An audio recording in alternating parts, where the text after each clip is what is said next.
अस्सलाम वालेकुम। आज मैं आपको पीनट और आलमंड का हलवा बनाना सिखाऊंगी। आपने आलमंड और पीनट को दूध में भिगो देना है। हमने ग्राइंडर में इनको पीस के बहुत ज़्यादा स्मूथ सा पेस्ट बना लिया है। एकदम स्मूथ सा टेक्सचर होना चाहिए, कोई इसके अंदर दाना ना होना चाहिए, अच्छे से मतलब पिसा हुआ होना चाहिए।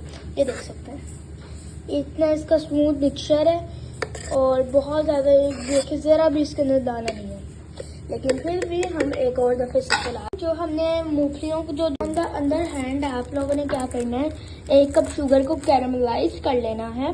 देख सकते हैं जैसे कि हमने 1 कप की शुगर ली है और उसे हमें कैरमलाइज करें। और मेक श्योर करिएगा कि जले ना, क्योंकि ये बहुत ज़्यादा मतलब कि सेंसिटिव होते हैं और अगर ये जल जाते हैं तो टाइम भी बहुत लगता है कैरमल बनाने में। लेकिन आप प्लीज़ उसको साथ साथ खड़े होकर चलाइएगा ज़रूर, वरना आपकी जो कैरमल होगा वो एकदम जल के कोयला हो जाएगा। अभी कुछ दिन पहले ट्रेंड चला था डलगोना कैंडी का, बच्चों ने बनाने की ट्राई की थी, लेकिन वो कैरमल से थी क्योंकि तो फिर उस वजह से कि वो जल जाती थी बच्चों से।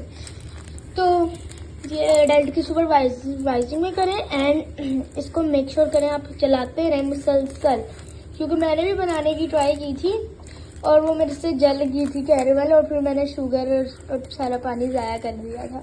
तो देख सकते हैं इसको कॉन्टिन्यूसली चला रहे हैं हम लोग। ये मेल्ट होने लगे तो आपने और भी तेज़ी से इसको चलाने लग जाना है। और तो अगर आपकी शुगर ब्राउन होने लग जाए तो फिर आपने इसके लिए फ़ौरन से पानी डाल देना है।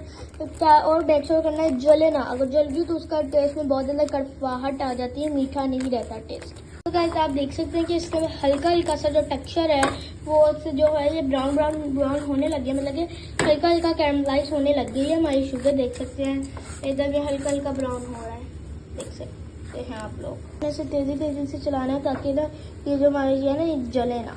देख सकते हैं हमारी एकदम शुगर जो है लाइट ब्राउन होने लगती है, मेल्ट होने लगती है, मतलब कि कैरमलाइज होने लगी है। और ये तकरीबन हमें 15 मिनट हो गए इसको चलाते हुए और ये अब जाके ये रिजल्ट्स मिले। बहुत टाइम लगता है कैरमल बनाने में, जब वीडियोस में देखिए ना ये फट बन जाती है, वो नहीं होता। हम आपको असर दिखाते हैं कि किस तरह मेहनत लगती है।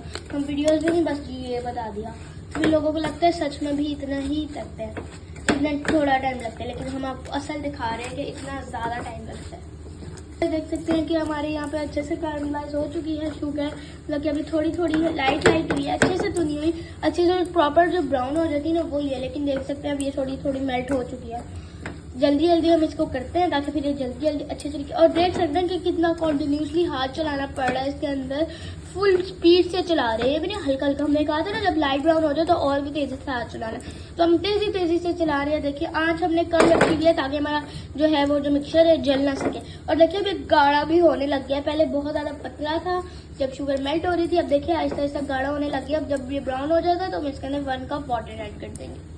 प्लीज़ मेक श्योर कीजिएगा जो हमारा ये जो कैरमल का मिक्सचर है ये एकदम लो फ्लेम पे हो, इसका हाई फ्लेम होगा तो ये जल जाएगा और फिर हमारा बिल्कुल भी अच्छा जायका नहीं आएगा हमारी मूंगफली की बर्फी का, या फिर आप जो भी कोई डिश बना रहे हो, अगर कैरमल बना रहे हो तो फिर देख सकते हैं अच्छी तरीके से मेल्ट हो चुका है। बस अब इस थोड़ा सा इसका कलर आ जाए फिर हम इसके अंदर वाटर ऐड कर देंगे। फिर शुगर एकदम मेल्ट हो चुकी है और अभी थोड़ी मेल्ट हुई है, अभी थोड़ी और होगी।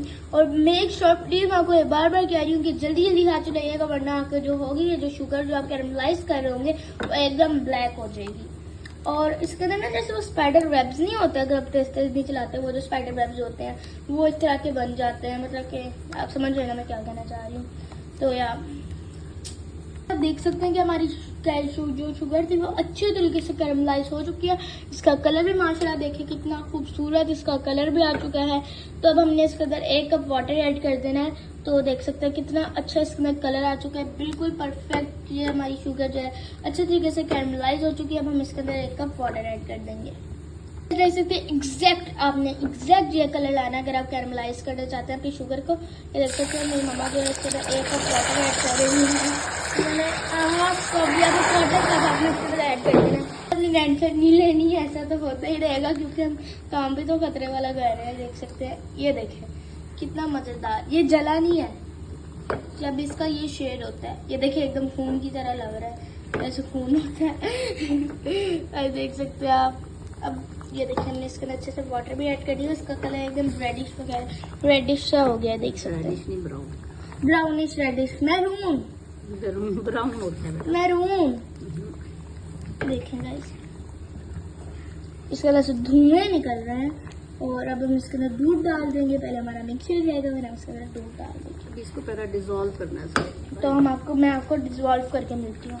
आप देख सकते हैं कि हमारा जो हमारा कैरमलाइज मिक्सचर था उसके अंदर बहुत अब बिल्कुल भी जो है ना गिल्टियाँ नहीं आई, जो अच्छे से शुगर जो है कम्प्लीटली डिसॉल्व हो गई है, कम्प्लीटली डिसॉल्व हो चुकी है। अब ये जो हमारा पीनट वाला मिक्सचर था हम उसको इसके अंदर डाल देते हैं। हमने कैरमल के अंदर जो हमारा पीनट वाला मिक्सचर था, जो हमने पीनट्स और आलमंड्स का बनाया था, हम उसके अंदर ना हम उसको शुगर के अंदर जो मैंने कैरमल की है उसके अंदर हम डाल देते हैं, जो हमने कैरमलाइज की है। और बिल्कुल हल्की आंच है, मतलब कि बिल्कुल लाइट, बिल्कुल मतलब कि जैसे ये देखें जैसे ना जलने के बराबर है बिल्कुल। हमने अपना सारा पेस्ट इसके अंदर डाल दिया है। आप देख सकते हो जो हमारा ग्राइंडर है वो एकदम खाली हो चुका है। हमने सारा इसमें डाल दिया। अब हम इसको मिक्स करेंगे। देख सकते हैं हमने इसको एकदम डो जैसा फॉर्म करना है, तो हम इसके अंदर भी देसी घी डाल सकते हैं कि हमारा डो एकदम डो जैसा फॉर्म करना है हमने, तो इसके अंदर हम देसी घी डाल रहे हैं। हमने ना क्या किया था, मूंगफलियों को ना दूध में भिगोया था, तो हम इस मिक्सर के अंदर ना दूध नहीं ऐड करेंगे। अगर आपने पहले मूंगफलियों को दूध में नहीं भिगोया तो आप इस मिक्सर के अंदर दूध ऐड कर सकते हैं, लेकिन हमने पहले ही मूंगफलियों को दूध में भिगोया था तो हम इसके अंदर दूध नहीं ऐड करने वाले। देख सकते हैं आप लोग कि जो हमारा मिक्सर है उतना ज़्यादा स्मूथ बन चुका है, एकदम स्मूथ, कोई इसमें गिल्टियाँ नहीं है, कुछ भी नहीं है, बहुत ज़्यादा स्मूथ बन चुका है। खुशबू भी बहुत ज़्यादा अच्छी आ रही है और इसका मिक्सचर आप देख सकते हैं कितना ज़्यादा स्मूथ और मज़ेदार लग रहा है। अगर आपको भी मज़े का लग रहा है तो आप भी कमेंट्स में बताइएगा। और बस अब हम ऐसे चलाएंगे अंटिल इसकी डो बन जाए। गाइस आप देख सकते हैं जो हमारा जो मिक्सचर है उसने ना जो फ्राई पैन का बॉटम होता है वो छोड़ दिया है और अभी बिल्कुल भी चिपक नहीं रहा, आप देख सकते हैं। तो अब मतलब कि जो हमारी जो डो है वो अच्छी तरीके से बन चुकी है, एक टाइप की डो ही है ये बन चुकी है। अब हमने क्या करना है, जो हमने जो ट्रे ग्रीस की भी हमने उसके अंदर ये इसको डाल के शेप करके उसको कूल होने के लिए रख देना है। सो गाइस जो हमने इलायची पाउडर हमने इसके अंदर डाल देना है। देख सकते हैं हमने इसके अंदर इलायची पाउडर डाल दिया है, देखिए थोड़ा सा ही डालना है। हमने इलायची पाउडर डाल दिया। अब हम इसको थोड़ी देर कूल होने के लिए रख देंगे। फिर हम जो अपने ट्रे को ग्रीस किया हुआ है उसके अंदर ना ये मिक्सचर में स्प्रेड करके उसको ठंडा होने के लिए रख देंगे। फिर हम इसको इसके पीसेस काट लेंगे। जो भी आपके पास हो ना ट्रे, आपने वही ट्रे ले लेनी है। स्क्वायर में हमारे पास छोटी थी और प्लास्टिक की थी, तो उस वजह से हमने राउंड शेप की ली है। ये गोल है और शीशे की। हमने इसके अंदर जो है हमने घी डाल लेना है ताकि हम अपने ट्रे को अच्छे तरीके से ग्रीस कर सकें। देख सकते हैं जो हमारा घी है ना, हमने उसको अच्छे तरीके से अपने डिश के ऊपर लगा दिया है। आप स्क्वायर भी ले सकते हैं, अगर आपके पास जो भी अवेलेबल हो आप वो ले सकते हैं डिश।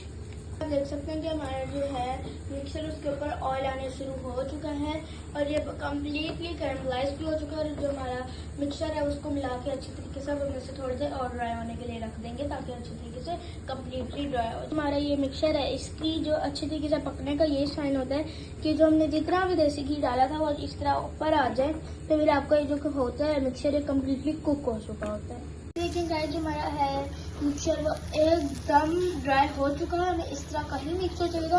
अब जो हमने डिश जो थी उसको ग्रीस किया हुआ था, हमने अब ये मिक्सचर उसके अंदर पोर कर देना है। देख सकते हैं ये हमने अपनी डिश के अंदर सारा जो हमारा मिक्सचर था वो पोर कर दिया। देख सकते हैं हमारा फ्राई पैन के ऊपर कुछ भी नहीं लगा हुआ, ये एकदम खाली है।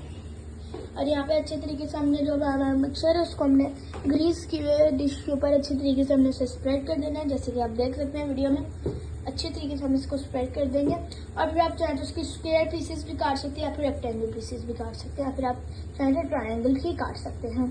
आप चाहें तो उसके ऊपर चांदी का व्रत भी लगा सकते हैं, लेकिन हम नहीं लगाएंगे। देखिए अच्छे तरीके से स्प्रेड करने के बाद हम इसे कूल डाउन होने के लिए रख देंगे।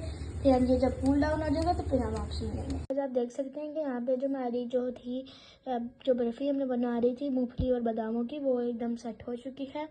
तो अब हम इसको जो है कट कर लेते हैं।